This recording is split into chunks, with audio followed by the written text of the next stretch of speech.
નમસ્કાર, આપ જોઈ રહ્યા છો લખત ન્યૂઝ અપડેટ ચેનલ। તમામ સમાચાર અને અપડેટ મેળવવા માટે ચેનલને સબસ્ક્રાઇબ કરો અને બેલ આઇકન પર ક્લિક કરો, જેથી તમામ સમાચાર અને અપડેટ તમને મળી રહે। લખતર તાલુકાના કડમ ગામે તળાવની પાર ઉપર ભમરી મઢ ઉઠતા અફરાતફરીનો માહોલ। અનેક લોકોને મધમાખીએ ડંખ મારતા લખતર હોસ્પિટલમાં સારવાર અર્થે ખસેડવામાં આવ્યા।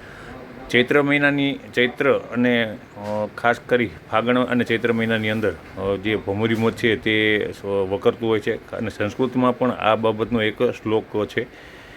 ત્યારે હાલની અંદર ચૈત્ર મહિનો ચાલી રહ્યો છે અને ભમરિયા મધ સહિતના મધ વકરતા હોય છે અને ખાસ કરીને બપોરે ઉડતા હોય છે। ત્યારે આજે લખતર તાલુકાના કડમ ગામે આવેલ મોક્ષધામની અંદર અમુક જે વ્યક્તિઓ છે તે પોતાના સ્વજનની અંતિમ ક્રિયા કરવા ગયા હતા।